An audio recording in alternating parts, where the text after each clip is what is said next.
YouTube, how's it going? Frogs Angels is back, and as promised, I have this trade deadline recap and grades video. I'm going to grade every single trade that happened today, the day of the deadline. We got as many trades as we expected over the last few days, but actually, when today started, I was worried we were going to get zero or maybe one. I heard because of the Amari Cooper trade, valuing him at a first rounder kind of scared teams off. They thought they would have to give up too much for players, so it ended up working out, though. Definitely ended up working out. So I'm going to go through, I think there was 5 deals here. I'm going to go through and grade all of these, break them down as best as I can here. The Packers made 2 deals, so we'll start with the Packers. They receive a 7th-round pick from the Ravens, 2020 7th-round pick, actually, for running back / receiver Ty Montgomery. And, fumbling the ball, pretty much the cost in that game. They still had to get points, but against the Rams last week, and when he was supposed to take a knee, and there was reports they were going to release him. So if they were going to release him anyways, they got something out of nothing, I suppose. But I also think it's an overreaction. I still think he's a weapon. I think he's a good player. I almost think he can play a slot receiver position better than the running back position, but he can play either and help you out. I like the fit with the Ravens a lot. They can use another weapon like that, a guy that can play in the backfield, a guy that they could use both a running back and a receiver. They don't desperately need one, but that's okay in this situation because they gave up only a 2020 7th rounder. I would give up a 7th round pick any day for Ty Montgomery. He's not a special player, but it's a 7th round pick. I would give one up.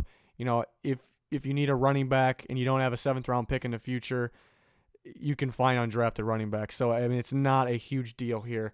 So for the grades for this one, I give a B- to the Packers and an A+ to the Ravens. I'm going to explain why real quick. The Ravens got an A+ because they gave a future 7th round. I pretty much explained it already. They gave a future 7th rounder for a weapon they can use right now that they need. So, it's pretty good.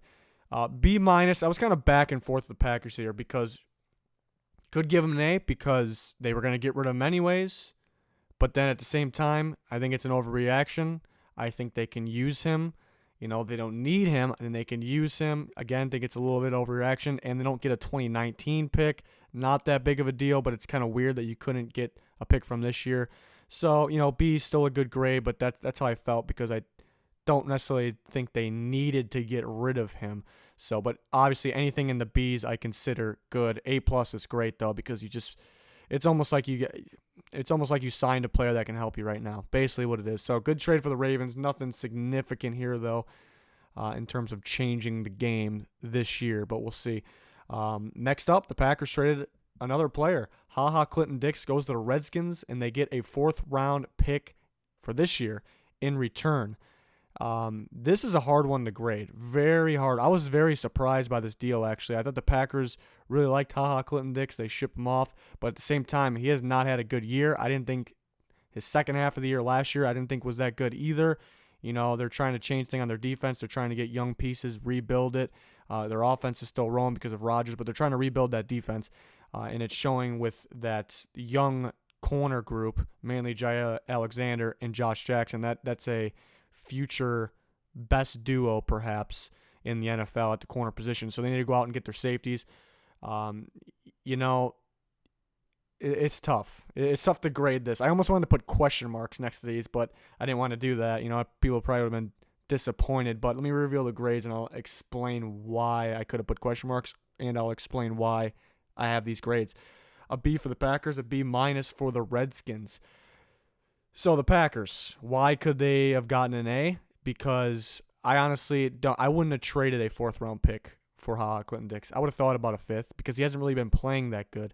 And they're trying to move on and get better young talent. So they get a 4th round pick to help them do that. So that looks like an A range player. But why does it drop down to a B? Because there's sides of it that make it look like it could be a C grade. I don't think they have the talent there at safety, and even though I don't think he's been playing good, I think the Packers will miss, this year will miss Clinton Dix. I really think they'll miss him, and they're competing for the NFC North. They're probably competing for more than that with Aaron Rodgers, and they kind of hurt themselves for this year. Even though he hasn't been playing that good, not much behind him. So I kind of split the difference there. Put him at a B. I could have gave him a C, could have gave him an A. split the difference, and that's kind of why I wanted to put the question mark there, kind of wait and see how do the guys step up and play. And the same thing goes for the Redskins. Like I said, I wouldn't have gave up a 4th-round pick for him, so that kind of looks like it's lower than it'd be for the Redskins. I also don't think they really needed him that much. They've been playing. He's going to play alongside DJ Swearinger, which could be good. Swearinger's been playing like one of the best safeties in football. I don't know if they necessarily need him that bad where they can give him a 4th, so that kind of looks like a lower grade. But the plus side is they gain another player. He's shown Pro Bowl potential in the past, even though he's kind of stepped down from that. With a new team, new coaching staff, new players, a better defense around him that's playing well right now, got momentum, he can get back to that potential or get back to where he's playing. So it kind of splits the difference, but at the end of the day, I wouldn't have gave a 4th-rounder for him. And I don't know if they necessarily needed him, so I kept it a B- there and had the Packers winning that deal because to add more young talent with Alexander, Josh Jackson, Kevin King, you get the drill. But I do think they'll miss him a little bit. But moving on to another deal. Kind of going to get going to the more popular deals as we go here, as you can see. But the Jags receive a 3rd-round pick, 2019, 5th-round pick, 2020. The Rams receive Dante Fowler Jr., the pass rusher. And I actually tweeted, if you follow us on Twitter, frogs_angels, pat myself in the back here. I tweeted earlier this morning, if Dante Fowler gets traded, I would love for him to go to a 3-4 defensive team like the Rams or the Packers. And it turns out the team that traded for him is the Rams. 2 other teams that were interested were the Packers and the Jets. So, and those are all 3-4 teams. So that worked out pretty good. Coming out of Florida, even in the beginning when he was first in the league, I always thought he was a 3-4 outside linebacker, a damn good one. And out for potential-wise, he hasn't proven anything yet, really that much yet. Very athletic. So I like him as a 3-4 outside linebacker. I also think the Rams needed a 3-4 outside linebacker pretty badly. So they get one in here. They're towards the bottom of the league in sacks while having Aaron Donald. So they were pretty desperate for one, and they gave up a 3rd and a 5th. He was a former 1st-rounder. So I guess that's the – let me review. I just like revealing these grades first before I kind of get into why. I gave them both A's. The Rams get Fowler in here. They needed a 3-4 outside linebacker. They do give up 2 draft picks, that I'm kind of back and forth on that. But then again, the Jags originally wanted 2/3. They ended up giving up a 3rd and a 5th. So somewhat of a win there. But they desperately needed a guy like this. I think he can thrive in this defense. But could it be a rental? Could it be a short-term thing with Dante Fowler? So I couldn't quite give it an A+. But overall, he fits. I think he can really grow, thrive in this defense. They needed him. They did give up 2 picks, but maybe not as much as we originally thought. So I gave it an A. At the end of the day, the best team in football may have just got better. That's the way you got to look at it. And for the Jags' sake, I don't think they were going to have him for much longer. I think he's a 3-4 outside linebacker, not a 4-3 end where they have him. And you got 2 picks out of him. I think he was going to go anyways. The bad side is, you drafted him in the 1st round a few years ago, but you can't really look at it this way. We're in the now right now. And, they did want 2/3. They ended up with a 3rd and a 5th. I thought 2/3 was definitely too rich. I thought, I would have traded a 3rd. So, a 5th's not that big of a deal for the Rams to give up, but I think it works out good for both teams because the Jags weren't going to have him long. They kind of needed to move him. They got 2 picks. They're very good at drafting lately, and the Rams needed that type of player that could grow. Maybe they can re-sign him down the line. So I couldn't give out A+, but I think both teams, it helped both teams here. So they both get A's. 2 more deals left, 2 receiver deals, the big ones of the day. This one was a shocker of the day to me. Lions get a 3rd-round pick in 2019. The Eagles get Golden Tate. Why is this a shocker? Is this a shocker? We saw rumors that the Lions would trade him. I just didn't think it would happen. That's a big part of the Lions team. I just didn't think it would happen. And it ends up happening. If it was going to happen, I was kind of thinking maybe a team like the Titans, and we'll talk about the Titans at the end of this still. So, yeah, we'll get through these grades, and I'm going to talk about the Titans. But the Eagles, they get in a solid receiver. Yeah, they give a 3rd-round pick. But let me show these grades before I continue on. C+ for both teams. So people might think that's surprising, maybe low for both teams, but I'll explain why right here. The Lions, I still think they have a solid team. They're not the best team in the NFC North, but the way that division's going, they can still win the NFC North, and they have to believe that. For them to get rid of maybe their best weapon, I mean, it hurts it. It hurts it, and it kind of shows their confidence level. So, they're kind of jeopardizing this year's season. So that knocks it down, the grade down big time. But maybe they think they were going to lose him after this year, and they got a third round pick where you can get a receiver back or help get more things back with that. So that's the good side. But I think they hurt themselves for this year too much. So I gave it a C plus. You gain future, you may have lost them, so that's kind of a positive. But then jeopardizing this year kind of evens it out at a C plus to me. And the Eagles, I mean, you just traded a third rounder for a rental. Yeah, he's good.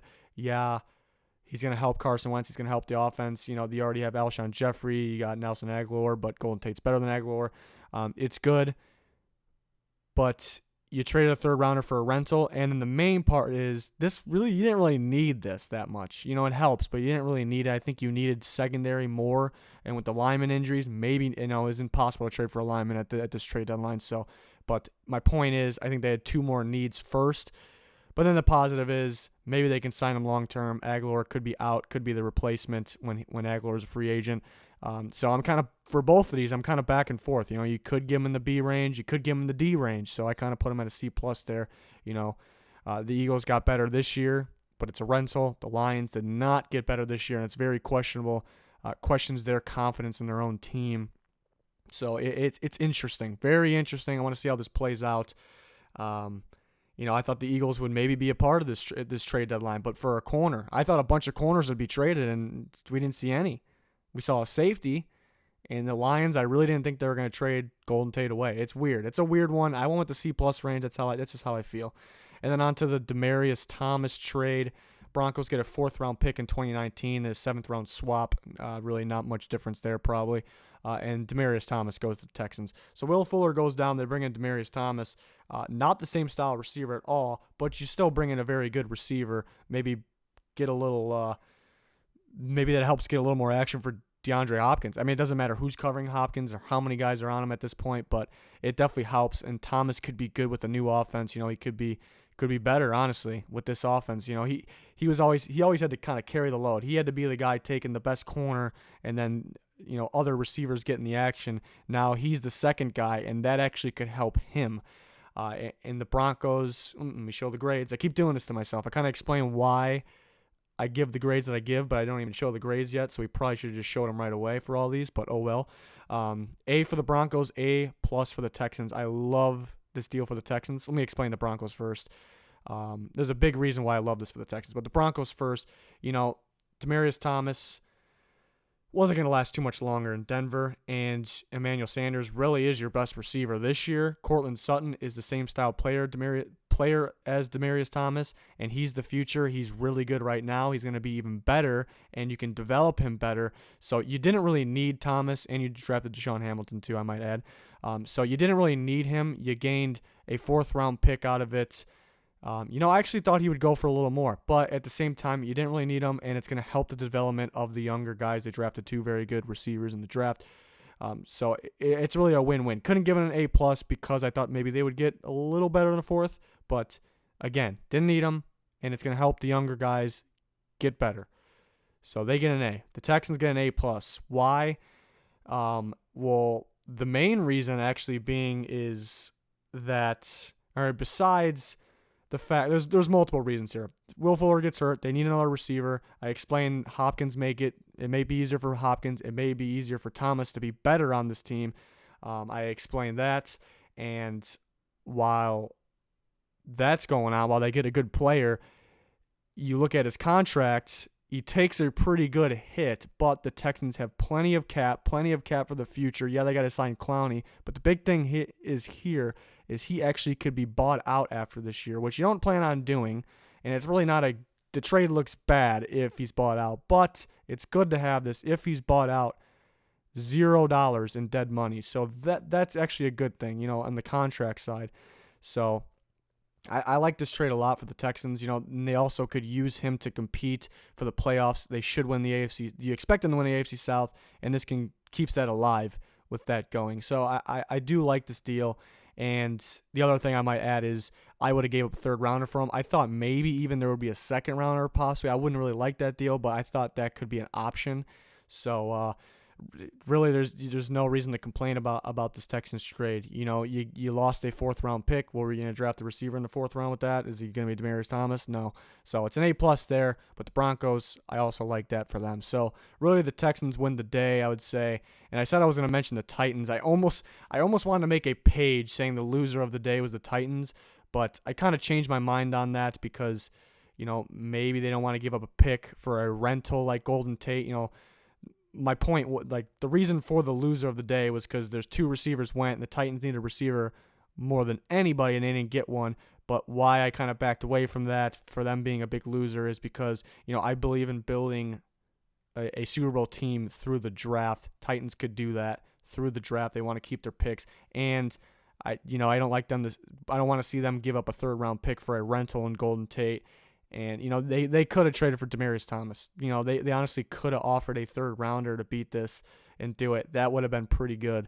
And he goes to a division rival. So, I thought the Titans could have stepped up, but it's going to feel better once you get to the draft. If you're a Titans fan, I truly believe this. You build, and I'm pretty sure John Robinson does too, you build championship teams through the draft. So that's the good thing. I think the Titans have the talent everywhere, just receiver, so that's a little disappointing. So I think they can win that AFC South still without having the receiver units.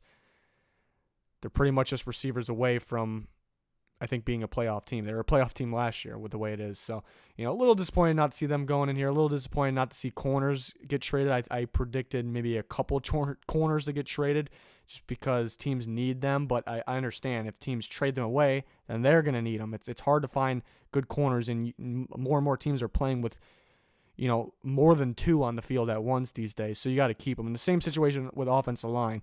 I think teams needed offensive line. I think the Vikings, for an example, they could use multiple offensive linemen. I think they have two remaining starters right now, and even if they had their full starting unit, it may be the worst in football anyways, but nobody's trading offensive linemen because there's a shortage on good ones, and if you trade, even if you're in a rebuild stage, you trade your offensive linemen, you got to go out and find more, and when you're in a rebuild stage, you usually have a rebuild quarterback, a young quarterback, and you're jeopardizing his health and his ability to grow with mediocre, young offensive linemen. So that's why offensive linemen aren't traded. That's 100% why, and it's understandable for sure. So those teams that need linemen, got to hope that there's some good ones in the draft. I think actually this upcoming draft will have pretty solid ones.